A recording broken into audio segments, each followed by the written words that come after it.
హరి ఓం శ్రీ గురుభ్యో నమః. శ్రీమాత్రే నమః. శ్రీ మహాగణాధిపతయే నమః. నిర్గుణం నిరంజనం నిత్యమమలం పరం తేజం నిర్వికారం నిర్వికల్పం నిర్విశేషం నిత్యముక్తం మహావాక్యార్థలక్ష్యం మహాబిందూపరిస్థితం మహదహంకారనాశం మహదానందరూపం ఏకమేవం ఏకమనంతం ఏకైకమద్వితీయం ఏకోహం ఏకమాత్మానం స్వచ్ఛప్రకాశమేకైకం తత్వాతీతం జ్ఞానవృద్ధం సర్వావగుణభంజకం సంసారార్ణవతారిణీం సంసారార్ణవ తారకం సద్గురుం తం నమామ్యహం. సింహవాహినీం మహాసింహాసనస్యోపరి స్థితాం ఇక్షుకోదండపాశాంకుశపుష్పబాణశోభినీం కరుణామృతరసప్రవాహశోభితలోచనత్రయీం స్మరామి తుర్యాతీతాం మాయాచక్రవాసినీం చ బైందవీం. ఆదౌ వందే గురునాథం శ్రీమన్మహాభైరవాఖ్యం కలౌ సమారంభం గురుం పరశివానందనాథం అత్రనాథం మహాగురుం యోగశాస్త్రప్రవర్తకం శ్రీచతుర్యుగనాథాస్తు వందే లోకాద్యభిగోప్తృం సర్వమంత్రాద్యః ప్రయోక్తృః సర్వవిద్యామహోదధిః సర్వౌఘాశ్చ తత్వసారః సర్వౌఘాశ్చ మూలరూపः అత్రనాథः సదాశివः తదాద్యానందభైరవः సర్వత్ర సర్వసః వందేహమస్మద్గురుపర్యంతः. అనంతశ్రీవిభూషిత శివయతి మహాశాక్తకులాధీశ్వర శాక్తానంద పరమహంస పరమపూజ్య శ్రీ శ్రీ శ్రీ భైరవానంద మహాస్వామినే నమః. శాక్తం ధర్మం సనాతనం కర్తవ్యం పరిరక్షణం సత్యం తపః కర్తవ్యం తపః సత్యం తపః ధర్మం తపః కర్తవ్యం తపః వందే ఆచార్యం సనాతనం ధర్మరక్షకం. షోడశి సత్సంగానికి నమస్కారం.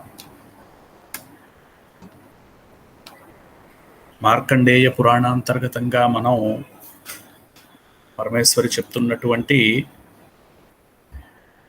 మార్కండేయుల ద్వారా చెప్తున్నటువంటి పరమేశ్వరి యొక్క ఎన్నో విశేషమైనటువంటి సూత్రాలని కథలని ఆధారంగా చేసుకుని చెప్తున్నటువంటి ఎన్నో రహస్యాల్ని మనం తెలుసుకుంటూ వస్తూ శాక్తేయానికి ప్రధానంగా చెప్పబడేటువంటి శాక్తేయానికి ఒక మంచి ఉపమానాలుగా చెప్పబడేటువంటి దేవీ మహాత్మ్యంగా చెప్పబడేటువంటి దేవీ సప్తశతి 700 శ్లోకాల సప్తశతి ఈ మార్కండేయ పురాణాంతర్గతంగా మనకి ఇందులో ఉంది. అది మనం షోడశి సత్సంగంలోను మధుకైటభ చరిత్ర మహిషాసుర చరిత్ర మనం చెప్పుకున్నాం.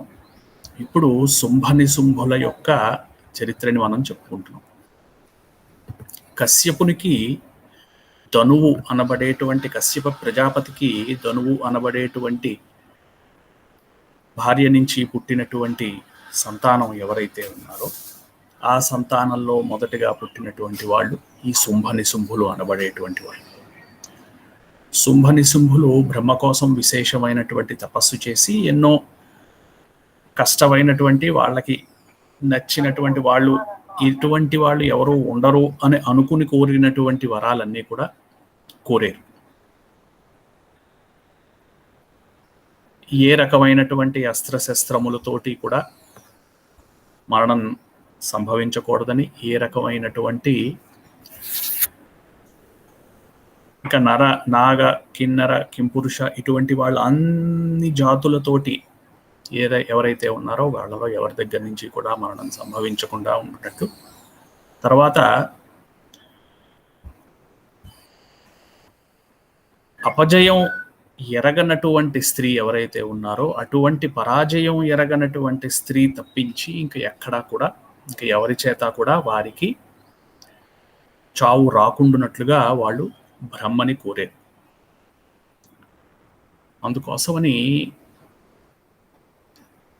అలాగ వారి చేత కోరబడింది అని చెప్పుకోవడం మంచిదేమో. ఎందుకంటే ముందర నుంచి కూడా ఇది నిర్ణయింపబడి ఉన్నప్పుడు నేను ఇలా చేస్తాను, నేను ఇలా చేస్తున్నాను అని అనుకోవడం స్వయంగా బ్రహ్మగారి కోసం తపస్సు చేసి బ్రహ్మగారిని మెప్పించి బ్రహ్మగారు ఎదురుకుండా సాక్షాత్ అయ్యేటువంటి కష్టమైనటువంటి తపస్సు చేసాక కూడా వారికి నేను, నాది, నా సంబంధించినటువంటిది అని విశేషమైనటువంటి ప్రకృతి ఇంకా ఉంది వాళ్ళకి. నేను ప్రపంచాన్ని ఇలా మారుద్దాం అనుకుంటున్నాను, నా యొక్క చావు ఇలాగా ఉండవలసింది అని బ్రహ్మగారిని కోరడమే అసలు అంత విశేషమైనటువంటి తపస్సు చేసాక కూడా వారు చేసినటువంటి ఎంతో అది దానికి దీనికి ఆ తపస్సుకిను వరం కోరడానికి సంబంధం లేదు. ఎందుకంటే అంత కష్టపడి తపస్సు చేసి బ్రహ్మగారిని మెప్పించి సాక్షాత్కారం పొందినటువంటి వాళ్ళు నేను ఇలా ఉండాలి, నాకు ఇటువంటి చావే రావాలి అని కోరడం హాస్యాస్పదంగా ఉంటుంది. ఎందుకు అంటే పూర్వము జీవులు అందరికీ కూడా ప్రకృతి ఇలాగ నిర్ణయింపబడింది అని ప్రతి ఒక్క జీవి తెలుసుకొనవలసినటువంటి విషయం. మనం అందరికీ కూడా మన జీవితం ఇలాగా ప్రారంభమయ్యి ఇంతటితో ముగుస్తుంది అనేటువంటి ఒక లాంజివిటీ అనేటువంటిది, ఒక ఎక్స్పైరీ డేట్ అనేటువంటిది ప్రతి ఒక్కరికి ఉంది. గచ్చతే జాయతే అనేటువంటి ఆ పేరే పుట్టినటువంటి ఎవరైతే జీవి ఉన్నారో వాళ్ళు పుట్టి వెళ్ళడాన్నే జగం అన్నారు. ప్రపంచం అనేటువంటిది పుట్టినటువంటి వాళ్ళు వెళ్తూ ఉంటారు, కొత్త వాళ్ళు పుడుతూ ఉంటారు అనేటువంటి దాంతోనే ప్రపంచం అనేటువంటి పేరు వచ్చింది. అందుకోసమని నేను విశేషంగా బ్రహ్మగారిని మెప్పించి అంతటి విశేషమైనటువంటి సాక్షాత్తు విధాత జీవుల యొక్క రాతని రాయడానికి జీవుల యొక్క రాతలని రాసేటువంటి అథారిటీ అనేటువంటి పోస్ట్ అతనికి ఇవ్వబడింది. ఆయన కూడా దేవి భాగవతంలో బ్రహ్మ విష్ణు మహేశ్వరుడు కూడా ఏమనుకుంటారు అంటే, మేము మా చేత ఈ పనులు జరిపింపబడుతున్నాయి, జరిపిస్తున్నటువంటిది మాకు కూడా తెలియనటువంటి అవ్యక్తంగా ఉన్నటువంటి శక్తి అని దేవి భాగవతంలో ఈ బ్రహ్మ విష్ణు మహేశ్వరుడు ముగ్గురు ఒప్పుకున్నారు. లేకపోతే నాకు ఇచ్చకమయ్యి నేను నచ్చుకుని ఈ రకమైనటువంటి అవతారాలు ఎత్తేనా అని విష్ణుమూర్తి గారు చెప్పారు కూడా. విష్ణుమూర్తి గారు ఎత్తినటువంటి అవతారాలు వాటి వెనక ఉన్నటువంటి విశేషం అవి కూడా మనకి తెలిసినటువంటిది. అందుకోసమని అటువంటి అవతారం ఎందుకు ఎత్తవలసి వచ్చింది అంటే, అతని చేత ఆ అవతారం ఎత్తింపబడినటువంటిది, అతని చేత అలా జరిపింపబడింది. ఆ జరిపిస్తున్నటువంటి శక్తి ఎవరైతే ఉన్నారో, అవ్యక్తంగా ఉండి నడిపిస్తున్నటువంటి శక్తి ఎవరైతే ఉన్నారో, ఆ శక్తిని వారు ఒప్పుకున్నారు. ఆ చేత ఈ పనులు ఈ శక్తి ద్వారా జరపబడుతున్నాయి. అంత కష్టమైనటువంటి తపస్సు చేసిన ఈ జ్ఞానం అనేటువంటిది శుంభలకి తెలియలేదు. అందుకోసమని నా చావు ఇలా ఉండాలి, నేను ఇలా చావాలి అనేటువంటి వరమే కోరేరు తప్పించి పరమేశ్వరి యొక్క నామము, పరమేశ్వరి యొక్క మార్గము, మోక్షము అనేటువంటి మార్గాన్ని వాళ్ళు కోరలేదు. మనకి కథ యొక్క ఆఖ్యానంలో, పురాణంలో చెప్తున్నటువంటి కథలన్నిటిలోనూ తెలుసుకోవలసినటువంటి విషయం ఏమిటి అంటే, కథ మొదటిలోనే నేను ఇలా ఉండాలి అని ఎప్పుడైతే నిర్ణయిస్తారో, అలా ఉండాలి అనేటువంటిది అవసరం లేదు కదా. ప్రతి జీవి కూడా ఆ జీవిని ఒక శక్తి నడిపిస్తోంది అని మనం తెలుసుకున్నప్పుడు ఎలా అడుగుతాము? మనం కష్టపడి చెయ్యవలసినటువంటిదంతా కూడా విశేషమైనటువంటి తపస్సు సాధన చేసిన వాళ్ళు, చెయ్యని వాళ్ళు కూడా ఇద్దరూ చెయ్యవలసినటువంటిది ఏమిటి అంటే, నమస్కారం చేసి పరమేశ్వరి మోక్ష మార్గంలో మమ్మల్ని నడిపించుగాక అనేటువంటి సంకల్పము మాత్రమే మనం చెప్పుకోవడం శ్రేయస్కరం.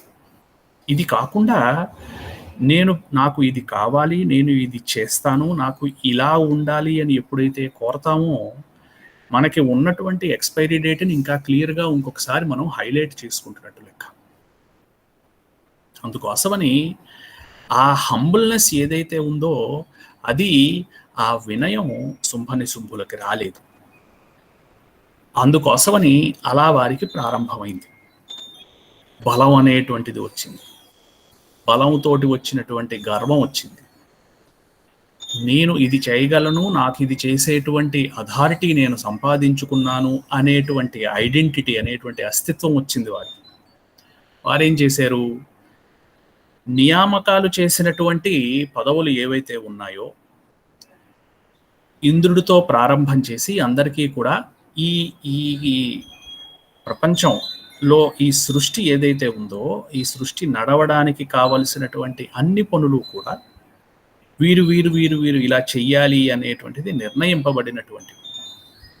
అలా నిర్ణయింపబడినటువంటి ఆ పోస్టులు ఏవైతే ఉన్నాయో, గాలి వేయాలి, గాలికి ఈ లక్షణాలు ఉన్నాయి, ఈ లక్షణాలు ఉన్నటువంటి గాలి వలన ఇన్ని జీవులు ఇలా బ్రతకగలుగుతాయి అనేటువంటి ఒక అథారిటీ ఇచ్చి వాయుదేవుణ్ణి ఒక పోస్ట్ తయారు చేసి అందులో ఆ వాయుదేవుణ్ణి కూర్చోబెట్టారు. అలాగే అగ్ని అనేటువంటి అగ్ని సంబంధమైనటువంటి కొన్ని విశేషమైనటువంటి పనులు, ఆ అగ్నితో సంబంధించినటువంటి విశేషమైనటువంటి కొన్ని వర్క్స్, ప్రపంచం నడవడానికి కావలసినటువంటి పనులు ఏవైతే ఉన్నాయో జరగడానికి అగ్ని అనేటువంటి ఒక పోస్ట్ తయారు చేసి ఆ పోస్ట్లో ఒక అతన్ని కూర్చోబెట్టారు. అగ్ని అన్నారు. స్వాహా స్వధా అతనికి భార్యలు అన్నారు. అతడు స్వాహాకారం చెప్తే తీసుకుంటాడు, స్వధాకారం చెప్పి తీసుకుంటాడు. ఇలా తీసుకున్నటువంటిది ఏదైతే ఉందో ఆ హవిస్ అనేటువంటి పదార్థం ఏదైతే ఉందో ఆ హవిస్సు హోమంలో హుతం చేసినప్పుడు వచ్చినటువంటి దేవతా భాగాలు ఏవైతే ఉన్నాయో అవి తీసుకెళ్లి వారికి ఇస్తారు. ఇవన్నీ కూడా వాళ్ళకి ఇచ్చినటువంటి అథారిటీ.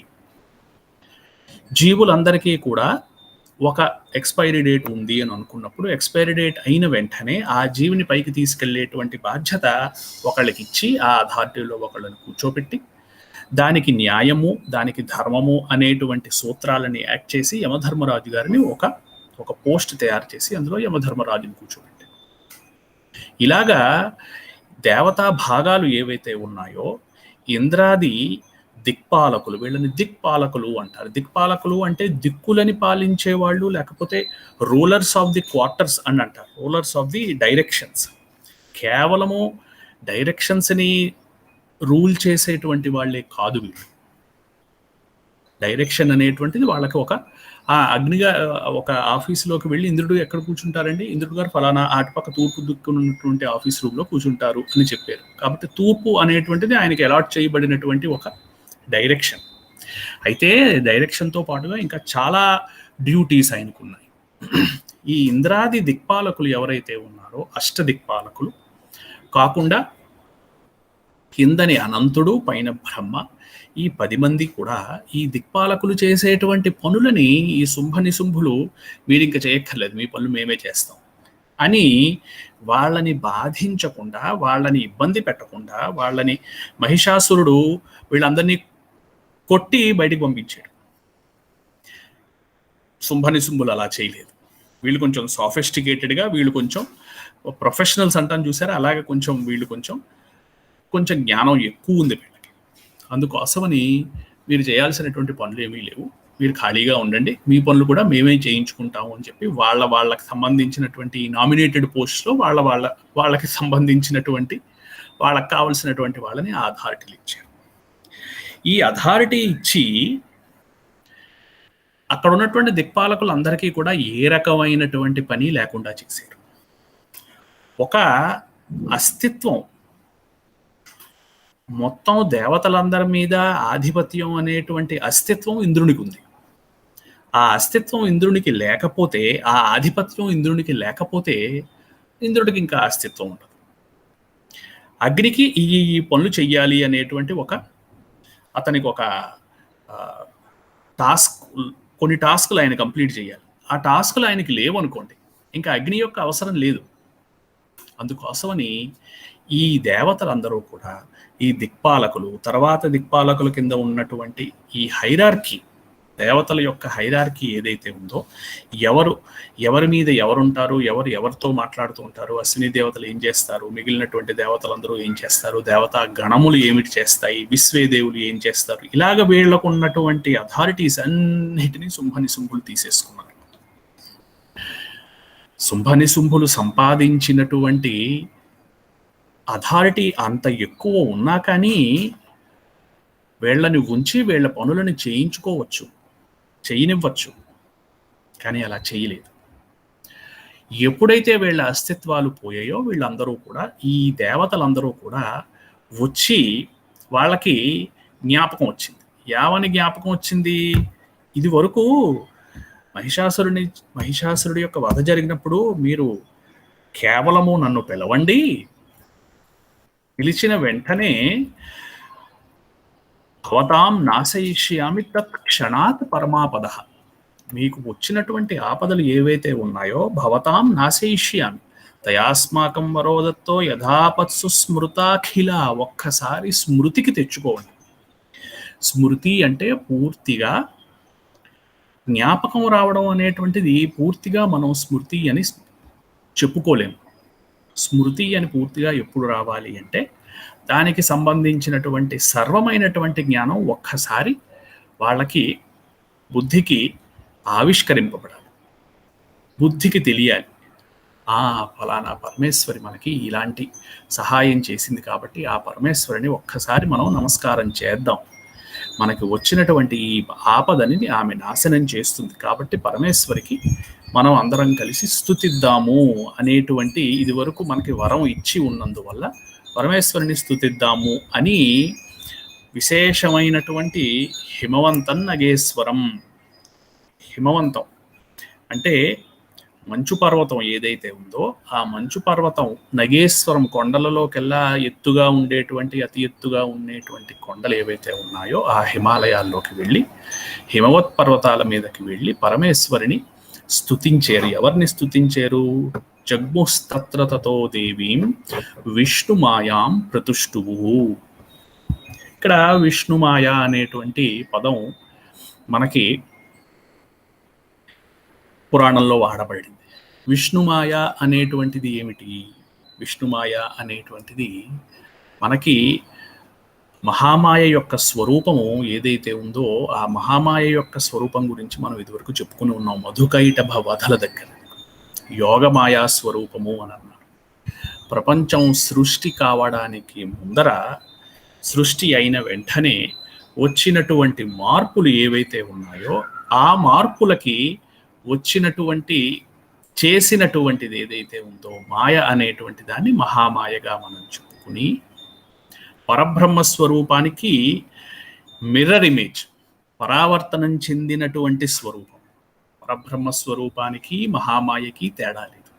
కానీ పరబ్రహ్మ స్వరూపంలో మహామాయ వెళ్ళి ఐక్యమైపోతుంది. చివరికి వచ్చేటువంటి ప్రళయంలో పరబ్రహ్మ స్వరూపం తప్పించి ఇంకేమీ ఉండదు. కర్తృత్వ శక్తి ఏదైతే ఉందో, చేయించే శక్తి ఏదైతే ఉందో, ఆలోచన తెప్పించి దానికి ఒక ప్లాన్ వేయించి దానిని అమలుపరిచేటువంటి ఇచ్ఛా జ్ఞాన క్రియాశక్తులు ఏవైతే ఉన్నాయో ఈ శక్తులు మహామాయకి సంబంధించింది, పరబ్రహ్మానికి సంబంధించింది కాదు.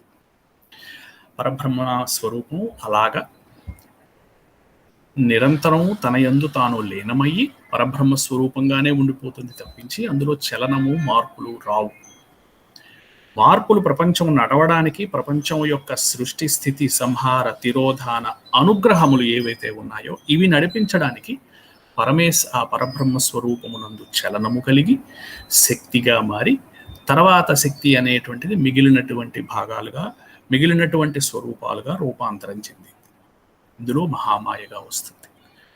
అలాగా చేయిస్తున్నటువంటిది ఏ మాయ అయితే విష్ణువు చేత ప్రపంచం అంతా కూడా, ప్రపంచము అంటే ప్రపంచాల విశ్వం విష్ణుం వషట్కారో అని విష్ణు సహస్రనామాలు ప్రారంభమవుతాయి.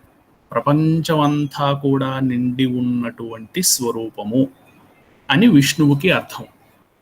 విష్ణువు అంటే అన్ని చోట్ల ఉన్నటువంటి స్వరూపము అని అర్థం.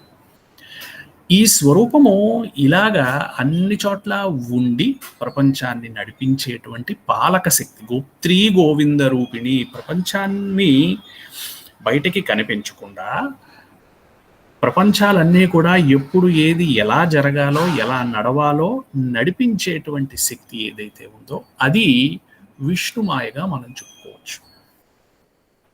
మనందరం కూడా విష్ణుమాయ యొక్క పరిధిలోకే వస్తాం.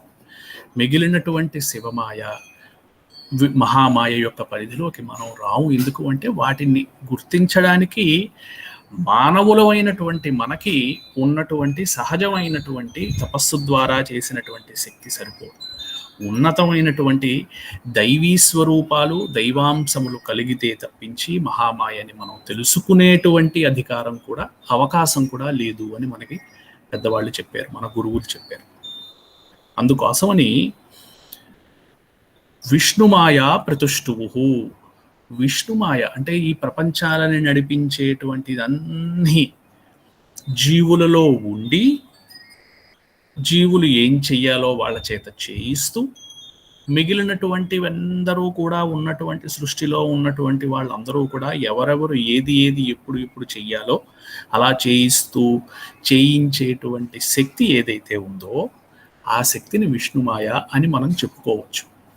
ఇది విష్ణుమాయకి పూర్తి అర్థం కాకపోయినా మనకి ప్రస్తుతం అర్థం అవడానికి, ముందర నడవడానికి మనం ఇలా చెప్పుకోవచ్చు. ఈ దేవతలందరూ కూడా హిమవత్ పర్వతాన్ని చేరి అటువంటి విష్ణుమాయని నమస్కారం చేశారు. దీన్ని దేవతాస్తుతి అనేటువంటిది, ఇది ఎంతో విశేషమైనటువంటి, అందరికీ తెలిసినటువంటిది. అప్పుడో ఇప్పుడో టీవీలోనో, వాట్సాప్ల్లోనో, ఇంటర్నెట్లోనో, మిగిలినటువంటి ఎక్కడో ఈ శ్లోకాలని నమస్తస్యై నమస్తస్యై నమస్తస్యై నమో నమఃగా చెప్పబడేటువంటి ఈ శ్లోకాలని అందరూ వింటున్నటువంటి వాళ్ళు. అయితే దానికి ముందర కొన్ని శ్లోకాలు ఉన్నాయి. ఆ శ్లోకాలని క్లుప్తంగా మనం అర్థం చెప్పుకుని ముందరకి వెళ్దాం. ఈ స్తుతి గురించినటువంటి, దేవతలు చేసినటువంటి ఈ స్తుతి ఏదైతే ఉందో, ఈ స్తుతి గురించినటువంటి అర్థాన్ని మనం ఈ షోడశీ సత్సంగంలోను, కొంత అర్థాన్ని వచ్చే సత్సంగంలోను చెప్పుకుందాం. దేవతలందరూను దేవతలందరూ మాట్లాడడం మొదలెట్టారు, స్తుతి చేయడం మొదలెట్టారు. ఏమని స్తుతి చేశారు? నమో దేవ్యై మహాదేవ్యై శివాయై సతతం నమః, నమః ప్రకృత్యై భద్రాయై నియతాః ప్రణతాస్మతాం. నమో దేవ్యై మహాదేవ్యై, ఏదైతే దివ్యత్వము కలిగి ఉన్నటువంటిదో ఆ స్వరూపము కేవలము దివ్యత్వమే కాదు, మహాదివ్యత్వము అంటే ఇతఃపూర్వము ఇంకా ఎక్కడా లేనటువంటి దివ్యత్వం కలిగి ఉన్నటువంటి. శివాయై సతతం నమః, ఎప్పుడూ కూడా కళ్యాణకారకమై ప్రపంచం కళ్యాణంగా ఉండాలి, ఆనందంగా ఉండాలి, ఉండేలాగా చేసేటువంటి స్వరూపము, లక్షణము కలిగి ఉన్నది కనుక పరమేశ్వరికి శివ అనేటువంటి పేరు వచ్చింది. శివాయై సతతం నమః, ఎప్పుడూ మనం వారికి చేస్తున్నటువంటి అటువంటి స్వరూపానికి మేము నమస్కారము చేస్తున్నాము. నమః ప్రకృత్యై, ఏదైతే మొట్టమొదట ప్రారంభమైనటువంటిదో, ఏదైతే సహజమైనటువంటి ధర్మము కలిగినటువంటిదో దాన్ని ప్రకృతి అంటారు. ఇది ఈ వస్తువు యొక్క ప్రకృతి అంటే దాని యొక్క ధర్మం, దాని యొక్క న్యాచురల్ స్టేట్. నమః ప్రకృత్యై భద్రాయై నియతాః ప్రణతాస్మతాం, మేము నియతులతోటి ఒక డిసిప్లిన్డ్గా మేము మా యొక్క ప్రణతులు మేమందరం కలిపి ఇస్తున్నాము, నమస్కారము చేస్తున్నాము. నమః, ఎంతో విశేషమైనటువంటి మంత్రం ఏదైతే ఉందో అది నమః అని చెప్పేటువంటి మంత్రం. ఇది మంత్రం ఎందుకైంది అంటే అందులో ఉన్నటువంటి అర్థం కనుక పూర్తిగా దాన్ని తెలుసుకుని ఆ స్వరూపానికి మనం ఆ రకమైనటువంటి నమస్కారం చేసినట్టయితే దేవత యొక్క పూర్తి మనకి ఆశీర్వచనం దొరుకుతుంది అని చెప్పేవి మనకి గ్రంథాలన్నీ. నా మహా, మహా అంటే నేను లేదా మేము కాదు అంటే ఏంటి అర్థం? నా మహా, మేము కాదు అంటే మాకు ఏ రకమైనటువంటి అస్తిత్వము లేదు, మాకు ఏ రకమైనటువంటి అహంకారము లేదు. పరిపూర్ణమైనటువంటి నమ్రతతో, పరిపూర్ణమైనటువంటి వినయముతో నీ యొక్క స్వరూపాన్ని మేము తలుస్తున్నాము. ఇది నమఃకి అర్థం. మన భారతదేశాన్ని, మన ధర్మానికి ఒక బెస్ట్ ఎగ్జాంపుల్ ఏంటండి మీ ధర్మానికి అంటే, ఎవరైనా సరే వెంటనే చెప్పుకోగలిగినటువంటి మాట ఏమిటి అంటే నమస్కారం.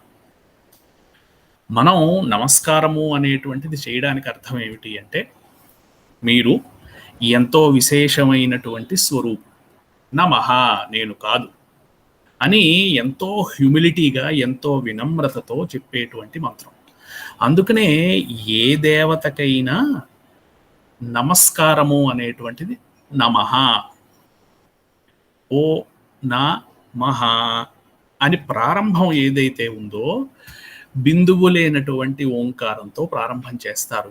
ఏ జీవునికైనా సరే విద్యాభ్యాసంలోను మన చేత రాయించేటువంటి ఓ నా మహ నమః శివాయ, నేను లేదా మేము కాదు, కేవలము శివుడు మాత్రమే ఉన్నాడు అని చెప్పేటువంటిది నమశివాయ అనేటువంటి దానికి అర్థం. ఓం నమో భగవతేతో ప్రారంభమవుతాయి మంత్రాలన్నీ కూడా. దాన్ని నమస్కార మంత్రము అంటారు.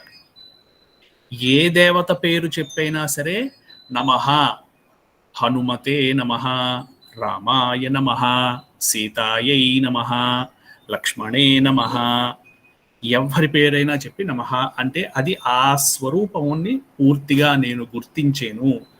శ్రీరాముడు నా ఎదురుకుండా ఉన్నాడు, శ్రీరాముల వారు తప్పించి నేను కానీ మేమెవరూ కానీ ఆ స్వరూపంతో సమానమైనటువంటి వారం కాదు అని అనుకోవడమే నమస్కార మంత్రం. అందుకోసమని అన్ని స్తోత్రాల్లోనూ నమః నమః అనే ఉంటుంది. అర్చన చేయడం, అర్చన ఎప్పుడైతే మనం చేస్తామో శ్రీమాత అన్నటువంటిది ఏదైతే ఉందో, ఎప్పుడైతే మనం అర్చన స్వరూపంగా మనం దాన్ని చేస్తామో, శ్రీమాత్రే నమః, మహారాజ్ఞై నమః, శ్రీమత్ సింహాసనేశ్వర్యై నమః అని నమః అనేటువంటి మంత్రాన్ని మనం కలుపుతాం.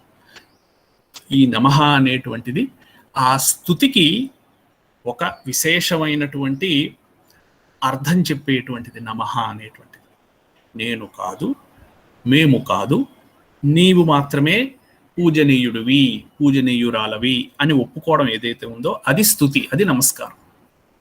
అలాగా ఈ దేవతలందరూ కూడా పరమేశ్వరిని స్తుతి చేస్తున్నారు. ఏమని చేస్తున్నారు? నమో దేవ్యై మహాదేవ్యై శివాయై సతతం నమః, నమః ప్రకృత్యై భద్రాయై నియతాః ప్రణతాస్మతాం, రౌద్రాయై నమో నిత్యాయై. రౌద్రాయై అంటే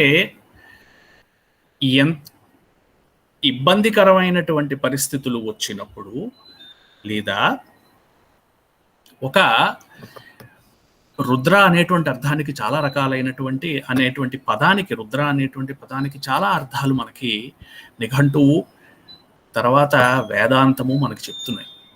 రుద్ర అనేటువంటి ఆ శబ్దానికి లేదా పదానికి అర్థం ఏమిటంటే నిట్ట నిలువుగా ధర్మానికి ధర్మం ఎలాగైతే వెళ్తుందో అలాగ నిలువుగా వెళ్ళేటువంటి వారు, లేదా ఇబ్బందికరమైనటువంటి పరిస్థితుల్లో ఎంతో విశేషమైనటువంటి ఉగ్రతతో పని సాధించేటువంటి వారు. అందుకోసం పరమేశ్వరిని రౌద్రాయై నమో నిత్యాయై. నిత్యాయై అంటే ఎప్పుడూ ఉండేటువంటి, ఇప్పుడు ఉండి తర్వాత లేదు, ఇది లంచ్ టైము, ఇది సాయంత్రము, ఇది బిజినెస్ అవర్స్ కాదు అని పరమేశ్వరికి లేవు. ఎప్పుడూ ఉండేటువంటి, గుర్తించడానికి మనకి అవకాశం ఒకప్పుడు ఉంటుందో ఉండదో తప్పించి, మనం కొంత సెలవు తీసుకుంటామేమో తప్పించి, లేనటువంటి సమయము లేదు, లేనటువంటి చోటు లేదు, లేనటువంటి సమయం లేదు. అందుకోసం పరమేశ్వరిని నిత్య అన్నారు. నమో నిత్యాయై గౌర్యై ధాత్ర్యై నమో నమః. ప్రపంచంలోనూ రంగులు అనేటువంటివి ఎలా వ్యాపించాయో మనకి గౌరీ స్వరూపం ద్వారా తెలిసింది. పరమేశ్వరుని యందు విశేషమైనటువంటి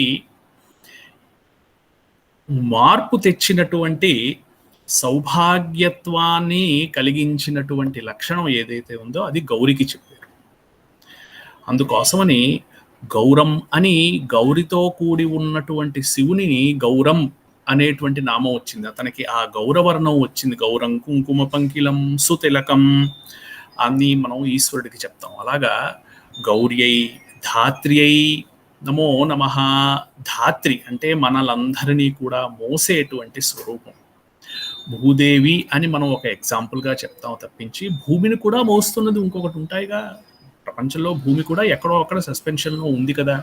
పైనుంచి కింద నుంచి ఈక్వల్గా ఆపోజిట్గా ఫోర్సెస్ ఉన్నాయి కనుక మనం కిందకి వెళ్ళిపోవట్లేదు, పైకి వెళ్ళిపోవట్లేదు, మనం ఉన్నవాళ్ళం అలా తిరుగుతున్నాం. కాబట్టి దీన్ని ధరించి దీన్ని నడిపిస్తున్నటువంటి ఇటువంటి భూమి కాకుండా మిగిలినటువంటి, మనకి ఒక వీడియో చూస్తాం ప్రపంచంలో, భూమి ఇంత చిన్నది ఉంటుంది, భూమి కంటే సూర్యుడు అంత పెద్దవాడు ఉంటాడు.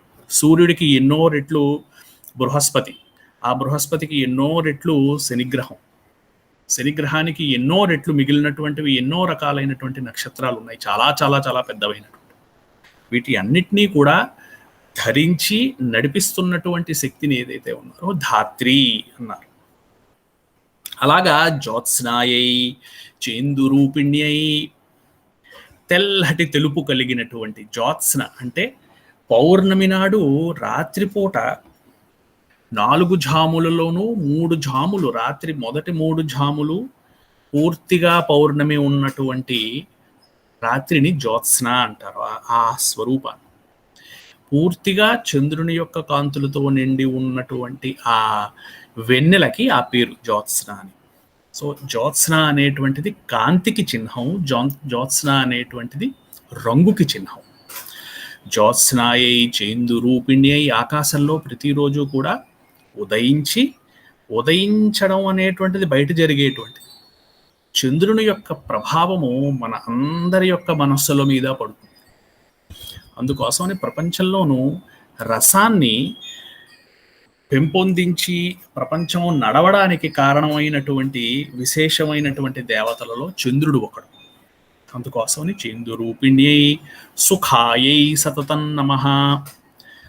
ప్రపంచంలోనూ ఆ స్వరూపము అలాగే ఉంటుంది. ఖ అనేటువంటిది ఖగోళానికి సంబంధించినటువంటిది. ఖగోళంలో విశేషంగా ఎన్ని వందల సంవత్సరాల పట్టో అలాగే ఉండేటువంటిది. అందుకని దాన్ని సుఖము అని పేరు పెట్టారు. సుఖము అంటే దానికి ఆ తర్వాత అందులో ఉన్నటువంటి మార్పు రాకుండా ఆనందకారకంగా ఉంటుంది కనుక దాన్ని సుఖము అన్నారు. సుఖాయై సతతం నమః కళ్యాణ్యై ప్రణతాం వృద్ధ్యై, అటువంటి కళ్యాణికి నమస్కారం. సిద్ధ్యై కుర్మో నమో నమః, ప్రపంచాన్ని మోసి ప్రపంచాన్ని ధరించేటువంటి, ప్రపంచంలో సిద్ధి స్వరూపం ఏదైతే ఉందో అటువంటి సిద్ధికి నమస్కారం. నైరుత్యై, ప్రపంచానికి నైరుతి దిక్కు ఏదైతే ఉందో ఆ నైరుతి దిక్కు ఉన్నటువంటి చాలా అర్థాల్లో ఒకటి చాలా బరువైనది అని అర్థం నైరుతికి. అందుకోసమే నైరుతిలో బరువును పెడతాము. బరువైనటువంటి స్వరూపం ఏదైతే ఉందో అది నైరుతి. అలాగే విశేషమైనటువంటి ఉగ్రత్వం కలిగినటువంటి ప్రకృతి కలిగినటువంటి జీవులు ఎవరైతే ఉన్నారో వాళ్ళు నైరుతిలో ఉంటారు. నైరుత్యై భూభృతాం లక్ష్మ్యై, రాజ్యాలు ఏవైతే ఉన్నాయో అటువంటి రాజ్యాలకి సంబంధించినటువంటి, రాజ్యానికి ఉన్నటువంటి శక్తి, రాజ్యానికి ఉన్నటువంటి లక్ష్మి ఏదైతే ఉందో రాజ్యలక్ష్మిగా చెప్పబడేటువంటిది ఈ పరమేశ్వరిని సామ్రాజ్యలక్ష్మి అని మన శ్రీ విద్యలో ఒక స్వరూపం ఉంది. రాజ్యలక్ష్మి ఏదైతే ఉందో అంటే రాజ్యము అంటే చాలా గొప్ప రాజ్యం. ఎలా వచ్చింది ఆ పేరు? ఆ రాజ్యానికి ఉన్నటువంటి లక్ష్మి. లక్ష్మి అంటే లక్షణము, ఒక గుర్తు. రాజ్యలక్ష్మి అయినటువంటి పరమేశ్వరికి నమస్కారం. దుర్గాయై దుర్గపారాయై సారాయై సర్వకారిణ్యై ఖ్యాత్యై తథైవ కృష్ణాయై ధూమ్రాయై సతతం నమః. కృష్ణాయై నల్లటి నలుపు, నల్లటి నలుపు రంగులో ఉన్నటువంటి పరమేశ్వరి. ధూమ్రాయై అంటే గాలి పొగ యొక్క వర్ణము ఏదైతే ఉందో దాన్ని ధూమ్రవర్ణంగా మనకి చెప్పారు. అటువంటి ధూమ్రాయై. ఖ్యాత్యై, ఖ్యాతి అంటే విశిష్టత. విశిష్టత ఎలా కలిగింది? మంచి వలన విశిష్టత కలిగింది. అంతగా మంచి కాకుండా ఉండడం వలన విశిష్టత కలిగింది. ఇంకా ఆ స్వరూపంతో ఇంకా ఏ స్వరూపమో పోలిక లేదు కనుక విశిష్టత కలిగింది. ఇవన్నీ కూడా 5 రకాలైనటువంటి ఖ్యాతులు ఉన్నాయి అని చెప్పారు. అలాగా ఖ్యాత్యై, ఖ్యాతి అంటే విశేషమైనటువంటి పేరు, యశస్సు ఉన్నటువంటిది. కృష్ణాయై ధూమ్రాయై సతతం నమః. అతి సౌమ్యాతి రౌద్రాయై, అత్యంత సౌమ్యమైనటువంటిది, అత్యంత రౌద్రమైనటువంటిది పరమేశ్వరికి నమస్కారం. నతాస్తస్యై నమో నమః. అటువంటి పరమేశ్వరికి మేము నతము అంటే నా యొక్క శిరస్సుని నేను దించి, మా యొక్క శిరస్సులని మేము కిందకి దించి మేము నమస్కారము చేస్తున్నాము. నమో జగత్ ప్రతిష్టాయై దేవ్యై కృత్యై నమో నమః. ప్రపంచము, ఈ ప్రపంచాన్ని ఇలా ఉండేలాగా ప్రతిష్ఠింపచేయడానికి కారణమైనటువంటి పరమేశ్వరికి నమస్కారం. ఇలాగా చెప్పి తర్వాత యాదేవి సర్వభూతేషు విష్ణుమాయేతి శబ్దిత నమస్తస్యై నమస్తస్యై నమస్తస్యై నమో నమః. ఇలాగా రాబోయేటువంటి 24 శ్లోకాలు ఏవైతే ఉన్నాయో ఈ శ్లోకాలన్నీ కూడా నమస్తస్యై నమస్తస్యై నమస్తస్యై నమో నమః అని ఆ స్వరూపానికి నమస్కారము నమస్కారము నమస్కారము, అటువంటి స్వరూపానికి నమస్కారము. యాదేవి, ఏ దేవి అయితే సర్వభూతేషు అన్ని భూతముల యందు, భూతము అంటే పుట్టినటువంటిది అని అర్థం. భూతము అంటే భూతం కాదు మనం అనుకునేటువంటిది, భూతము అంటే పుట్టినటువంటిది. అటువంటి పుట్టినటువంటిది అన్ని రకాలైనటువంటి భూతాల్లోనూ విష్ణుమాయేతి శబ్దిత, విష్ణుమాయగా చెప్పబడుతున్నటువంటి స్వరూపము అన్ని భూతాల్లోనూ ఉంది. అన్ని భూతాల్లోనూ నువ్వు విష్ణుమాయగా ఉన్నావు ఓ దేవి, అటువంటి నీకు నమస్కారం. నమస్తస్యై నమో నమః. ఇందులోనూ 2 మతాలు ఉన్నాయి. 2 మతాలు ఇలా చదివేవాళ్ళు, మొదటి మతంలో చదివేవాళ్ళు నమస్తస్యై నమో నమః, నమస్తస్యై నమో నమః, నమస్తస్యై నమో నమః అని ఏ మంత్రానికి ఆ మంత్రం నమస్తస్యై నమో నమః అని చదువుతారు. అలా కాకుండా నమస్తస్యై నమస్తస్యై నమస్తస్యై నమో నమః 3 కలిపి 3టికి సమిష్టి స్వరూపంగా ఒక నమస్కారం పెడతారు. అయితే 3 సార్లు ఎందుకు చెప్పాలి? మనకి సీరియల్స్లోనూ ఒకే మాటను 2 సార్లు 3 సార్లు అలా చూపిస్తూ ఉంటారు. ఆ మాటలో ఉన్నటువంటి అక్కడ ఉన్నటువంటి సన్నివేశానికి బలం పెరగడం కోసం అలా చెప్పారా? ఇది కేవలం పదప్రయోగమా, లేకపోతే 3 సార్లు చెప్పవలసిన అవసరం ఏమిటి? పైనుంచి అన్ని శ్లోకాలు అన్నిట్లోనూ అలా చెప్పలేదు కదా. నమస్కారం నమస్కారం నమస్కారం, అటువంటి స్వరూపానికి.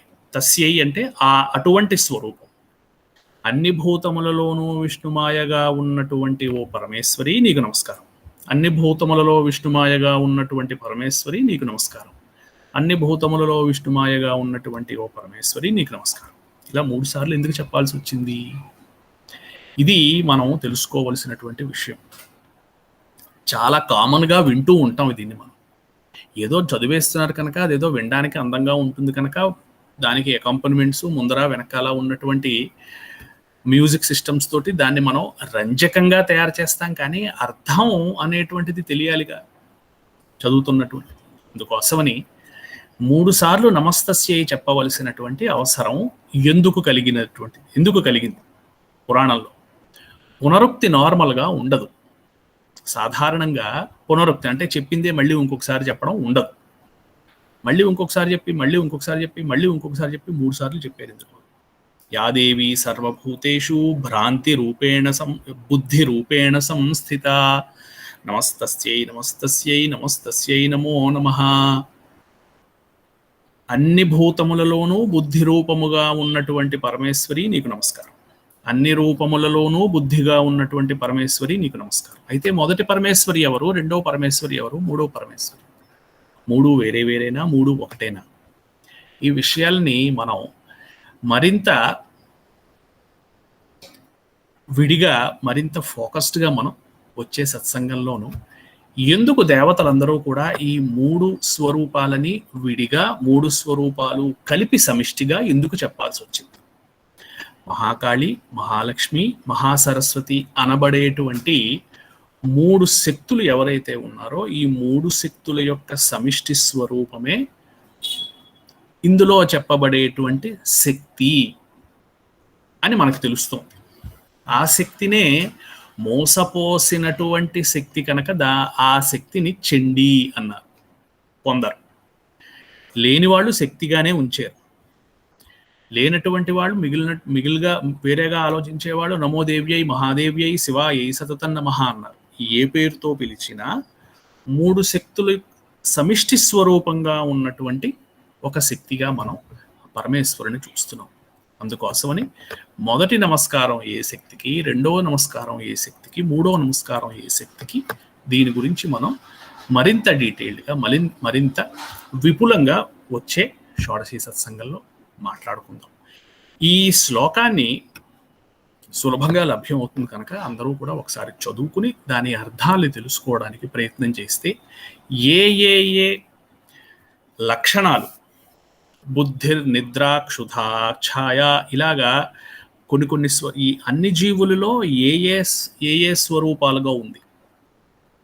మనలో పుట్టినటువంటి జీవులలో బుద్ధి రూపంగా ఉంది, నిద్రారూపంగా ఉంది, ఛాయారూపంగా ఉంది, క్షుధారూపంగా ఉంది. క్షుధ అంటే ఆకలి. నిద్రారూపంతో ఉంది. జీవులలో ఉన్నటువంటి నిద్రాస్వరూపమైనటువంటి నీకు నమస్కారం తల్లి. ఇలాగా ఈ స్థుతి జరుగుతుంది. దీని గురించి విపులంగా వచ్చే షోడశి సత్సంగంలో చెప్పుకుందాం.